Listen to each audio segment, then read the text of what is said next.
líder ya de talla mundial, si es un fenómeno raro, ¿por qué llega a ser presidente un panelista de televisión?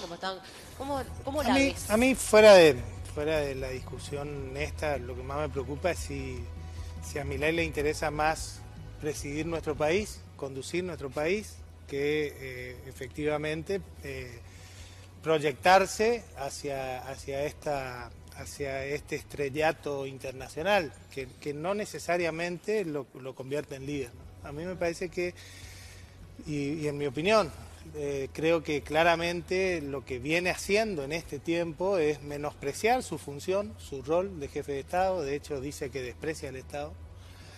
Y en ese sentido me parece que se ha puesto otros objetivos que son distintos a los de conducir al país. Y en el medio al país le pasan muchas cosas, ¿no? Coincido en que evidentemente había muchas cosas que estaban mal y que corregir, pero no creo que las estemos corrigiendo. Allí me parece que la caída en el poder adquisitivo del salario, que estamos teniendo de manera muy pronunciada, lo que está pasando con el consumo, yo no me prendo tanto a esas discusiones que son, me parece que incluso hasta montadas desde el gobierno, ¿no? Esto de plantearte cosas para que vos te pongas a discutir esto, si está bien o no que canten el Luna Park, cuando en realidad lo que está pasando es que se consume 20% menos de leche, 17% menos de carne. Me parece que hay indicadores muy fuertes, la pérdida de poder adquisitivo del salario, pero también traído a corrientes, ¿no? Las dificultades que están pasando nuestros aserraderos que vuelcan su producción al mercado interno. Bueno, a ver, Martín, pero ¿y cuál es la solución de fondo que vos ves? Si el que tiene capital no invierte para generar fuentes laborales, si los capitales que supuestamente están afuera no vienen a invertir en alguna de las posibilidades que ofrece la Argentina, no va a haber trabajo, y si no hay trabajo no hay consumo y va a seguir bajando, porque todo el empleo que este presidente encontró en el Estado sobredimensionado, y que lamentablemente una tarea muy amarga, que es cortar el laburo a tanta gente, o sea, no fue tampoco una estafa por parte del gobierno anterior de tomar gente sin necesitarla. Cristina, yo creo que nosotros tenemos que, como bien decían hace un rato, ¿no? Me parece que es importante que nos quitemos los sesgos y que podamos analizar determinadas cosas. Por un lado, evidentemente había que hacer correcciones macroeconómicas, no cabe ninguna duda. Por otro lado, en los 3 primeros meses de gobierno se perdieron 3 veces más empleos privados que públicos.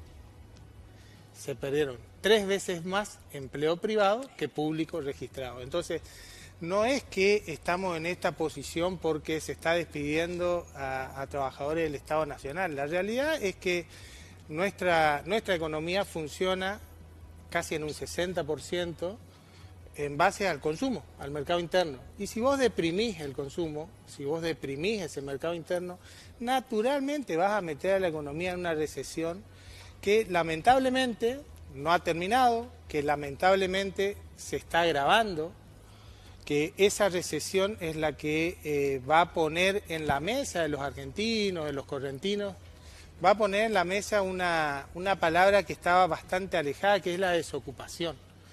Yo hoy leía, cuando veníamos para acá, lo que pasa en la textil de Goya, con Aluar. Suspenden la producción, suspenden la producción por 2 meses. Van a pagar de 50 al 70% los sueldos. Hablaba hace un par de días con propietarios de aserraderos de la zona centro de la provincia que tienen su producción volcada al mercado interno. La construcción cayó casi el 50%. Es decir, estamos en la mitad de los niveles de la construcción. Tirame una de cuál era la solución, el 21%, la producción pyme ¿Por qué el 12%. la gente sigue bancando a Milei? Porque esa es una pregunta que nos hacíamos incluso la semana pasada como consigna, porque creo que, esos indicadores los publica el mismo INDEC, o todos los meses, cómo baja la actividad económica, cómo baja el consumo, todo, digamos, está en rojo. ¿Por qué, sin embargo, un presidente a varios meses ya de gestión, sin embargo, sigue teniendo un apoyo considerable? Algunos dirán es más el apoyo que bueno, que... Sí, es un pero apoyo es considerable. nutrido, sin duda. sí. Me parece que está claro que estamos hablando, depende de que leas. Hoy salió una encuesta de Sudán Córdoba donde hay un poquito más de desaprobación Sí, que de la aprobación, mostramos pero está recién. muy Pero igual claro, es alto. está muy claro de que hay niveles de aprobación Sí. elevados, sobre todo para aquellos que pensaban que decían y repetían de manera peligrosa, Milei se cae en 3 meses.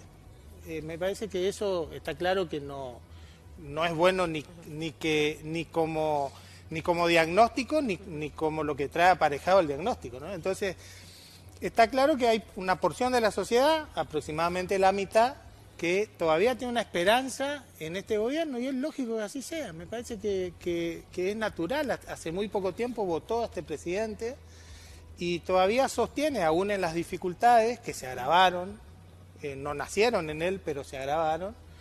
Me parece que es lógico que sostenga esa esperanza. Creo que para poner racionalidad en la discusión, me parece que es importante, sí, ver si es que estamos yendo en el camino correcto, con las intensidades correctas, con las velocidades correctas, pues si no pareciera ser que es todo blanco o negro, y yo no creo que sea así. Bueno, en Senador. tema de la velocidad, del ajuste, en eso coincido. Pero todos le decían que haga un shock, porque de otra forma ya le había ocurrido a Macri, que se había desgastado mucho y tuvo que frenar el ajuste. Lo que le iba a preguntar tiene un poco que ver con lo que dice Cristina recién. A mí me queda la sensación, no la certeza, de que la gente ha observado durante un periodo que excede un mandato, senador, sino varios años, una tendencia en el manejo económico de la política nacional que nos llevó a números altísimos en la pobreza. De hecho, lo hemos dicho en más de una oportunidad, cuando en marzo del 76 llegó la dictadura, la pobreza era del 3,7% en el país. Después, cuando se va la dictadura, ya sube 10 puntos la pobreza, y hoy estamos en la mitad de la población bajo la línea de pobreza. O sea, la gente pareciera ser que dice, aguantamos tanto a la fórmula anterior de subsidios, ayuda, clientelismo, o vaya a saber qué otra cosa más, como la identifica la gente a la tendencia del manejo económico, que por qué no le vamos a dar 4 años a esta persona que está promoviendo un cambio absolutamente radical. El tema es que, como yo decía hoy en el arranque, a pesar de que los números son muy elevados en términos de respaldo, uno tiene legítimamente que preguntarse cómo va a aguantar la gente que hoy está afuera, porque la construcción del país implica el desafío de los que gobiernan para incluir a la mayor cantidad de gente posible. Yo coincido en prácticamente todo lo que dijiste. En primera instancia, me parece que está claro que los niveles de apoyo y sobre todo la elección de Milei tiene que ver con 2 gobiernos, el de Macri y el de Alberto Fernández, que no dieron resultados, ¿no?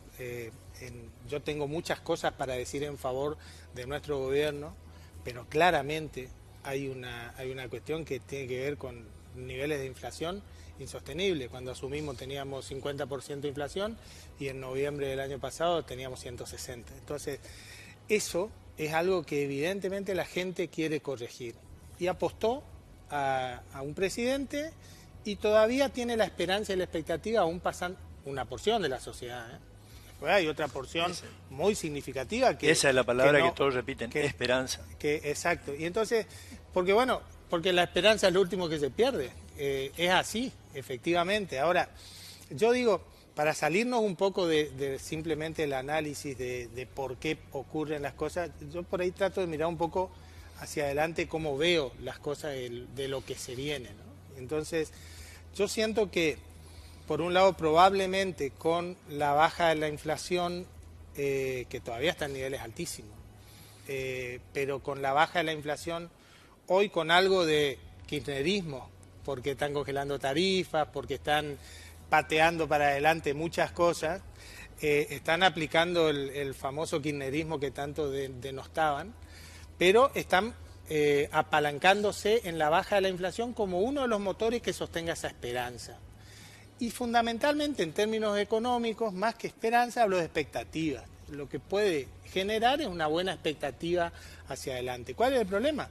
Que la pérdida de poder adquisitivo del salario probablemente haya encontrado un piso entre abril y mayo, pero el tema es que no vemos cuáles son los vectores que hagan crecer esto. Y entonces, quienes todavía no han despedido pymes que le llegaron tarifas altísimas, que le cayó en sus ventas 30, 40, 50%. Está pasando en Corrientes, ¿no?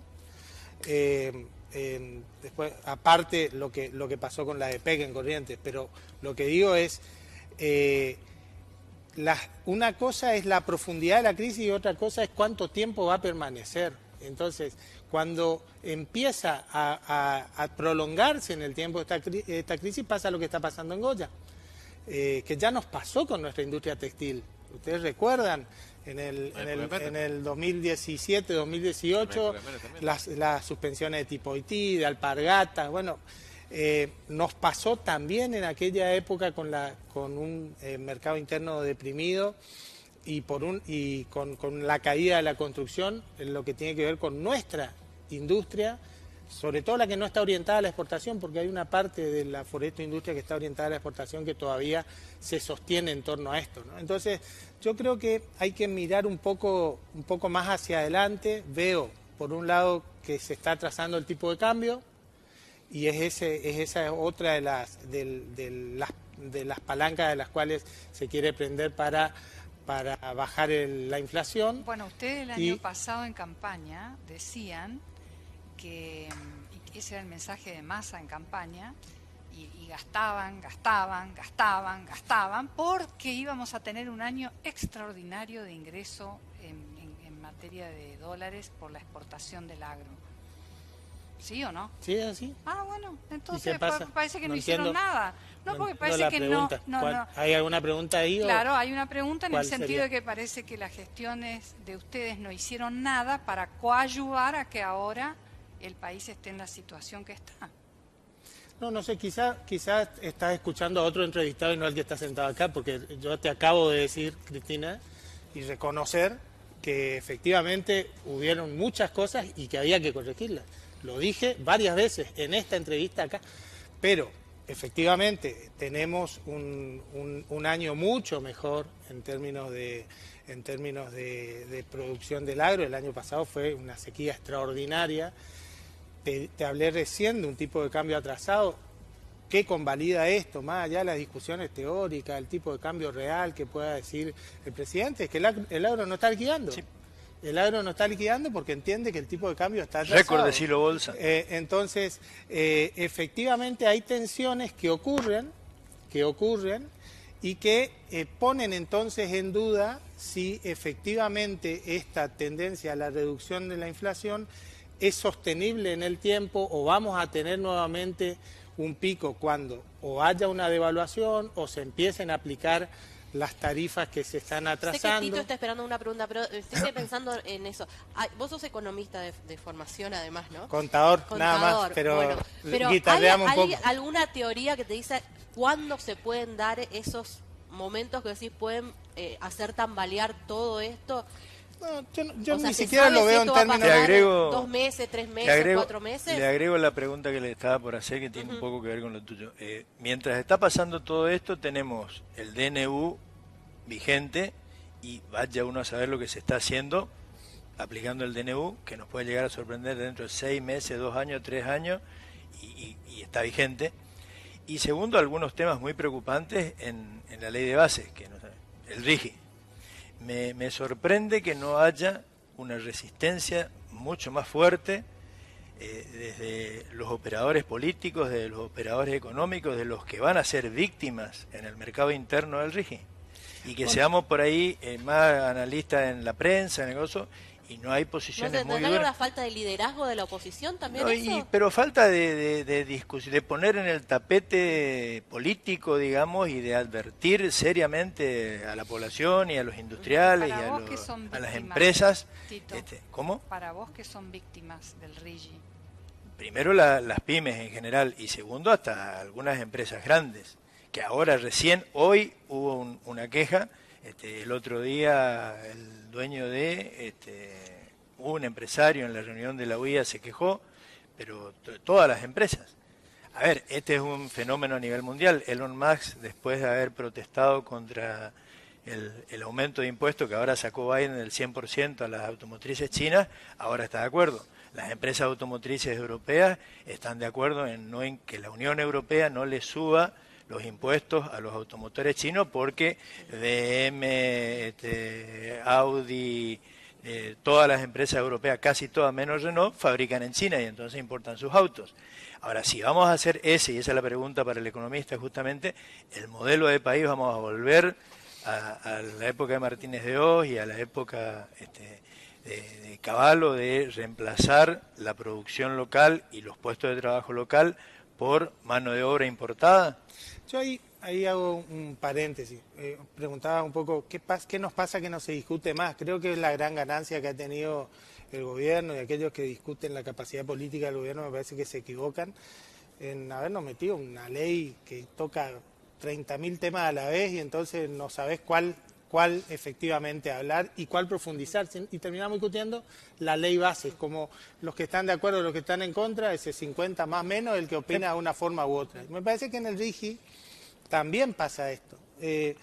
Porque, fíjate como te dije yo, el RIGI, no hay un RIGI. Debiera haber múltiples posibilidades. Yo estoy absolutamente de acuerdo en la necesidad de un régimen de incentivo a las grandes inversiones. De hecho, se venía trabajando, San Luis, en un San régimen... Luis Martín es hoy lo que es por el régimen que le dio Menem durante su gobierno. Sí, de promoción industrial, pero esto del régimen de incentivo de grandes inversiones está pensado para atraer capitales extranjeros. Sí, yo no estoy en contra de los capitales extranjeros. Sería fantástico. Yo estoy a favor de toda inversión productiva que genere empleo en la Argentina. Ahora, ¿cuál es el problema con este RIGI y no con el RIGI? El problema con este RIGI es que no genera incentivos para que esas inversiones generen empleo en la Argentina, ni aguas arriba, es decir, cadena de proveedores, y tampoco aguas abajo con la generación de valor agregado de estos grandes emprendimientos. Yo creo que el RIGI, por ejemplo, es algo perfectamente mejorable, es algo en el que se podría discutir y mejorar. El problema está metido en una gran ley en donde se delegan facultades. Pero no quiero, porque se nos va el tiempo y quiero traerlo un poco también a lo que está pasando acá. Recién yo decía, faltan voces, yo decía, quizás falta un poco de líderes claros dentro de lo que es el espacio de la oposición. Y acá en Corrientes, ¿cómo está el PJ? Bueno, nosotros... intervenidos. Sí, pero con fecha para votar, y me parece que es importante. ¿Van a votar? Bueno, me parece que es el gran desafío, ¿no? Yo tengo claro que necesitamos legitimar liderazgo. ¿Querés presidir el PJ? Sí, quiero. Tengo claro que puedo aportar desde ahí. También tengo claro que hay otros compañeros y compañeras que lo pueden hacer. Pero quiero aportar a un PJ abierto, a un PJ moderno, a un PJ que levante banderas, en donde el empleo, el trabajo vuelva a ser nuestra bandera fundamental. Se terminó la época del dedo. Yo me acuerdo que en este programa, que ya tiene varios años, la 8ª temporada, había venido una vez Pitina Aragón y le habían planteado eso de que se elegían los candidatos y todo a dedo desde Buenos Aires, ¿no? Y yo decía, ¿qué tiene de malo? O sea, planteaba como, bueno, dichosos los que son apuntados por el dedo. Y se planteó eso. ¿Se terminó esa época? Esto que pasó a nivel nacional. Para que se termine esa época en Corrientes, necesitamos guía interna. Pero no porque haya un dedo, siempre hay un dedo, o varios en todo caso, los últimos procesos de los cuales yo soy parte. Yo no me pongo a un lado a decir, sí, aquellos hacen o deshacen tal cosa. Yo soy parte de ese grupo de compañeras y compañeros de la provincia que toman decisiones aún intervenidos. Pero siempre hay un dedo, en tanto no haya un proceso interno, siempre hay un dedo que termina pensando, bueno, lo que más nos conviene para efectivamente ser una alternativa ante la sociedad es esto. Bueno, ¿qué le proponemos a la sociedad? Me parece que esas cosas está muy bueno que en este proceso interno lo discutamos. Es que además va a haber sí o sí un dedo, porque después de un proceso interno donde que elegís cargos partidarios, no sé si te va a dar el margen después para elegir un candidato a gobernador, un candidato a intendente. Es uno de los temas, Marcelo, sin duda. Allí tenemos que encontrar una solución. Creo que nuestra Carta Orgánica tiene que prever que la selección de los candidatos electivos sea por interna, como primera instancia, y si no, por su Congreso o los propios consejos municipales, ¿no? Senador, usted recién decía, analizando el panorama nacional, es necesario que hagamos una autocrítica, que miremos hacia atrás, no repitamos errores para tener una propuesta de cara a la sociedad. En Corrientes, en la búsqueda de este perfil competitivo para tratar de llegar en el 2025 al gobierno, ¿qué cree usted que debería hacer el peronismo a modo de, bueno, elaborar una discusión interna para llevar después una propuesta a la sociedad? Y ya, como sé que hay muchas preguntas que están esperando, quería preguntarle algo más porque utilicé una declaración supuesta suya como referencia para preguntarle a Cuba y a Cristina Aragón. ¿Usted manifestó que eventualmente si Ricardo Colombi era candidato el peronismo podía ir de aliado con él? No, nunca. Bueno, está. Nunca lo dije. Ahora, nunca lo dije, no lo creo. Creo sí que el peronismo lo que tiene que hacer es fortalecerse a partir de este proceso interno y a partir de los diálogos que venimos teniendo desde hace mucho tiempo, y que una vez que el peronismo esté fortalecido, llevará adelante sus estrategias y sus discusiones en un escenario que se muestra absolutamente abierto, ¿no? Creo que está bastante claro que vamos a salir el año que viene de los escenarios de polarización de dos fuerzas. Me parece que el año que viene vamos a tener 3, 4 o hasta 5 fuerzas. Y entonces el justicialismo y sus fuerzas aliadas habituales, pero fundamentalmente a todos aquellos que vayamos a convocar, desde lo que soñamos para la provincia, ¿no? A todos los que vayamos a convocar, me parece que es fundamental que lo podamos hacer desde la fortaleza. Allí discutiremos con otras fuerzas políticas, falta mucho para eso. Yo creo en fortalecer nuestro espacio, porque lo que sí tengo claro es que tenemos que... Recién hablábamos y decíamos, ¿por qué ganó Milei? ¿No? Y yo digo, nosotros tenemos que ser capaces de interpretar eso. Hubieron muchos jóvenes y no tan jóvenes que buscaron algo distinto a nivel nacional. Bueno, acá tenemos prácticamente un régimen hace 25 años. Y vaya si tenemos entonces un desafío de interpretar incluso a esos votantes, de interpretarlos y de ofrecerle entonces no solo algo distinto, sino algo mejor. Y de eso se trata, ¿no?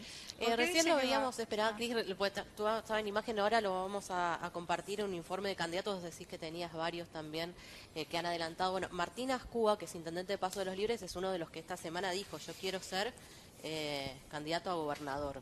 ¿Está bien que ya empiecen a plantearse estas cuestiones? Muchos dicen, no es tiempo de hablar de candidaturas, hay otras cosas por resolver, o está bueno que cada uno, digamos, ya con franqueza diga cuál es su aspiración. No, a mí me parece, en primera instancia, después está el análisis si conviene o no, en primera instancia es muy bueno que haya dirigentes de nuestro espacio que tengan vocación de poder y que salgan a trabajar ¿Y por cómo eso. si conviene o no? Y después, yo creo que en algunos casos, y en el caso de Tincho, bueno, de hecho yo fui a acompañarlo a Paso de los Libres, como voy a acompañar a otros candidatos y candidatas que tengan nuestro espacio, ¿no? Pero fui a acompañarlo porque creo que es importante que él se haga conocer todavía más. Lo que lo conocemos, sabemos de sus valores, sabemos de su impronta, sabemos de su carisma, y me parece que es importante que se haga conocer todavía más de lo que hoy se lo conoce en Corrientes, ¿no? ¿Camau vuelve al Partido Justicialista? La verdad es que hace rato no hablo con Camau. La última vez que hablé con él fue por el tema del DNU, y lo que hablamos es lo que hizo. Pero hace rato no hablo con Camau y de estos temas políticos. Después hay otros candidatos que me parece que también hoy ya están recorriendo, ¿no? Uno de ellos que no es de nuestro partido, pero que en mi opinión es una oferta muy interesante, es Emiliano Fernández, ¿no? Emiliano Fernández es intendente hoy de Virasoro. Virasoro hoy es un faro para la provincia. Un faro en términos de generación de empleo, un faro en términos de convivencia política, un faro en términos de desarrollo productivo. Mire que nos dio el título, ¿eh? Emiliano Fernández es un candidato interesante. No, lo sin dijo duda. el peronista de Barrio Nuevo. No, pero es que yo en eso, por ahí, bueno, no soy de los que dicen que el candidato tiene que sí o sí ser nuestro.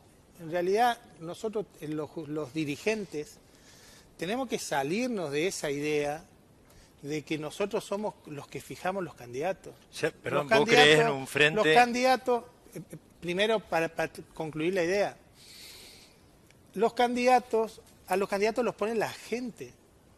Por eso es que me parece muy bien que Tincho salga a recorrer y se haga conocer y se haga querer, y que también lo haga Emiliano, y que también lo está haciendo el propio Germán, Pitín. y lo harán otros. Bueno, Pitín que todavía no ha dicho claramente que él quiere hacer, pero si lo hiciera está muy bien que salgan a recorrer y en todo caso a ir viendo para nosotros. Ustedes recuerden, las elecciones van a ser en septiembre aproximadamente, ¿no? Pero así viene siendo, entre las PASO y las generales. Bueno, allá en abril, mayo discutiremos cómo están entonces todos nuestros potenciales candidatos. Lo que sí yo tengo claro es que hay compañeros, yo los llamo así, más allá que no son justicialistas, que son de nuestro espacio y que yo valoro mucho, ¿no? Te iba a preguntar justamente si crees entonces en un posible frente donde el candidato a gobernador no sea peronista. Yo creo que lo que nosotros tenemos que ser capaces de empezar a hablar de los correntinos. El gran error que venimos teniendo como justicialistas es no hablar de un proyecto correntino. Y entonces serán los correntinos los que definan nuestros mejores candidatos, por supuesto con nuestras ideas y con todas las que podamos recepcionar, ¿no? A ver, hablaste de Emiliano Fernández, intendente de Virasoro, Martín Ascúa, Pitín Aragón, también de Germán Brailar Pocar, del Frente Renovador, que también esta semana dijo que tiene aspiraciones. Siempre hablamos de la categoría gobernador. Y a intendente te pregunto, Gustavo Canteros, ¿está dentro del espacio de ustedes? Yo con Gustavo no hablo hace bastante de política. ¿Más tiempo que con Capó? ¿Hace más que un...? Sí, bueno, con Camau te dije que hablé por el tema de NU y además Camau... Porque los pongo a los dos como por ahí queriendo ser está bien. candidatos a intendentes. Yo con Camau además tengo una relación personal que excede a la política, ¿no? Ajá. Más allá de que hoy no trabajamos juntos en política, es una persona con la cual me he desarrollado políticamente, nos hemos desarrollado juntos, así que tengo otra valoración. Después, yo creo sí que nosotros tenemos muchas compañeras y compañeros que pueden ser candidatos a intendente en la capital. ¿Camau podría...? Bueno, yo no soy quien para decir candidato a qué sería Camau, ni tampoco tengo claro de que quiera hacerlo por nuestro espacio. ¿Canteros podría? Lo mismo te decía, creo que dentro de nuestro espacio también tenemos candidatos a intendente. Barrio Nuevo podría ser, no lo descarto ni lo afirmo. Pero quien preside el partido no puede ir después por un cargo Bueno, electivo. eso ya después discutimos en la unidad básica.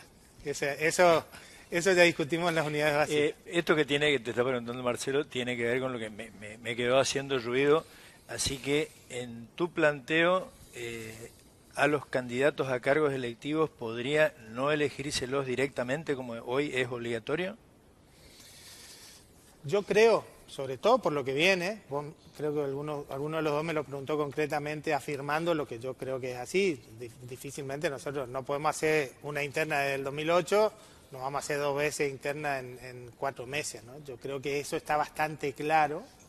Entonces me parece sí que nuestra Carta Orgánica debe receptar eso y que sea la primera opción que haya una elección y si no, que sea a través del Congreso.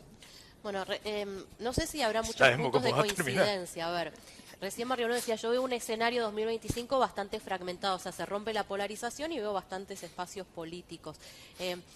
Desde el otro lado, aquellos libertarios también ven la posibilidad de poder presentarse como una alternativa si es que se da